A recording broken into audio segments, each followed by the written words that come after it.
Britain যুদ্ধ 1940 খ্রিস্টাব্দে।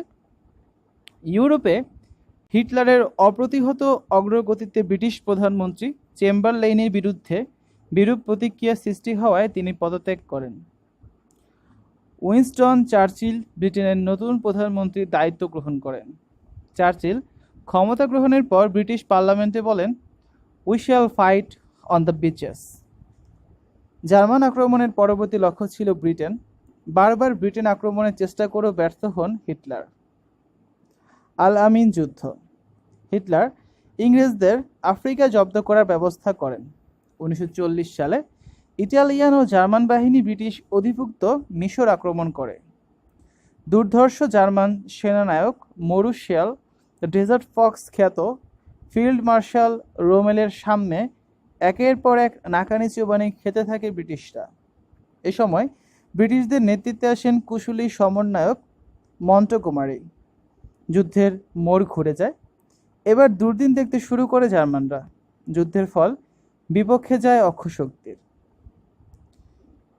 France দখলের 44 দিন। ফরাসিরা ফ্রান্স জার্মান সীমান্তে তখনকার দিনে সবচেয়ে শক্তিশালী প্রতিরক্ষা ব্যবস্থা হিসেবে গড়ে তুলেছিল ম্যাজিনো লাইন।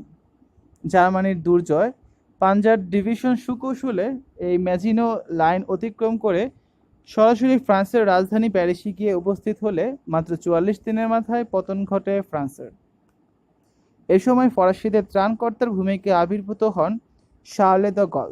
গড়ে তোলেন ফ্রান্সের মুক্তিবাহিনী। জাপানের পার্ল হারবার আক্রমণ।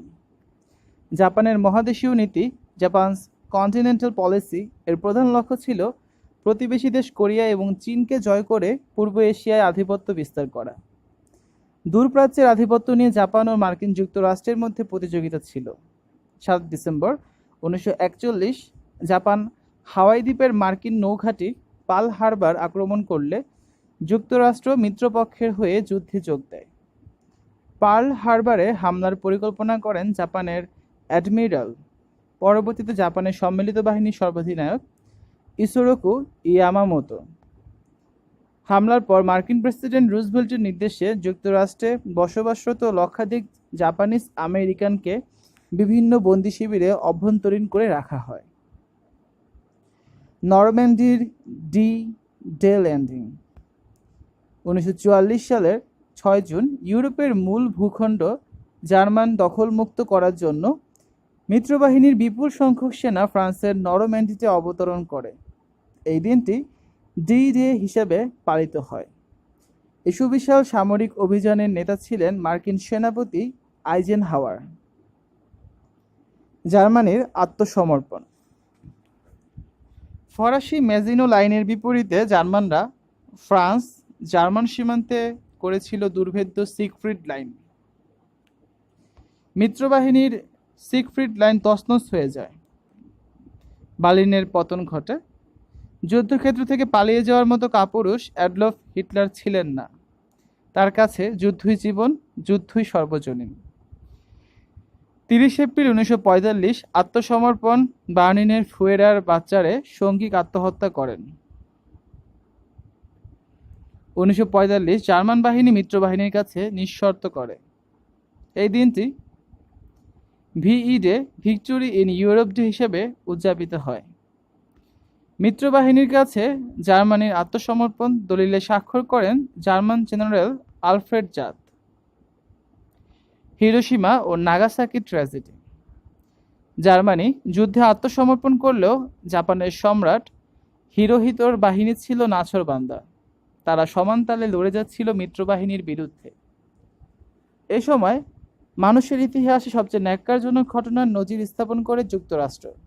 1945 সালের 6 ও 9 আগস্ট যথাক্রমে জাপানের হিরোশিমা ও নাগাসাকিতে নিক্ষেপ করে লিটল বয় ও ফ্যাটম্যান নামের দুটি ধ্বংসাত্মক আণবিক বোমা। এনোলা গে নামের বিমান থেকে টমাস ফেরিবি যখন হিরোশিমায় প্রথম পারমাণবিক বোমাটি নিক্ষেপ করে, তখন এর ধ্বংসযজ্ঞ থেকে থমকে যায় বিশ্ব মানবতা। স্বয়ং মার্কিন প্রেসিডেন্ট হেনরি এস ট্রুম্যান আণবিক বোমা নিক্ষেপের এ পাশবিক সিদ্ধান্ত দিয়েছিলেন। আগস্ট সোভিয়েত সরকারও জাপানের বিরুদ্ধে যুদ্ধ ঘোষণা করে। দুটি আঘাত সইতে না পেরেই 1945 সালের 15 আগস্ট জাপান নিঃশর্ত আত্মসমর্পণের ঘোষণা দেয়। 2 সেপ্টেম্বর 1945 জাপান আনুষ্ঠানিকভাবে আত্মসমর্পণ করলে দ্বিতীয় বিশ্বযুদ্ধের পরেই সমাপ্তি হয়। দ্বিতীয় বিশ্বযুদ্ধ শেষ হবার পর তৎকালীন সোভিয়েত ইউনিয়ন জাপানের কাছ থেকে কুরিল দ্বীপপুঞ্জ দখল করে নেয়। সেই থেকে এই দ্বীপপুঞ্জ দুদেশের মধ্যে বিরোধের একটা কেন্দ্রবিন্দু হয়েছে। যুদ্ধকালীন কূটনীতি ও বিভিন্ন সম্মেলন। আটলান্টিক সম্মেলন 1941 খ্রিস্টাব্দে। 1941 সালের আগস্ট মাসে মার্কিন প্রেসিডেন্ট রুজভেল্ট ও ব্রিটেনের প্রধানমন্ত্রী উইনস্টন চার্চিল আটলান্টিক মহাসাগরে ব্রিটিশ রণতরী প্রিন্স অব ওয়েলসে মিলিত হয়ে 8টি শর্ত বিশিষ্ট শান্তি চুক্তি স্বাক্ষর করেন। অতঃপর দুই নেতা মিলিতভাবে একটি ঘোষণা দেন যা আটলান্টিক সনদ বা আটলান্টিক চার্টার নামে খ্যাত। 1942 সালের জানুয়ারি মাসে ওয়াশিংটনে ব্রিটেন, মার্কিন যুক্তরাষ্ট্র, চীন ও রাশিয়া একটি ঘোষণাপত্রে স্বাক্ষর করে আটলান্টিক চার্টারের উল্লেখিত নীতি ও আদর্শকে স্বীকৃতি দিয়েছিল। পরে আরও 22টি দেশ এতে স্বাক্ষর করলে মোট সংখ্যা 26-এ উন্নীত হয়। এই ঘোষণা জাতিসংঘ ঘোষণা, ইউনাইটেড নেশনস ডিক্লারেশন নামেও খ্যাত, কারণ জাতিসংঘ কথাটি এই সম্মেলনের ঘোষণাপত্র থেকে নেওয়া হয়েছিল। জাতিসংঘ গঠনের প্রস্তাবক ছিলেন রুজভেল্ট। তিনি সর্বপ্রথম জাতিসংঘ নামটি ব্যবহার করেন।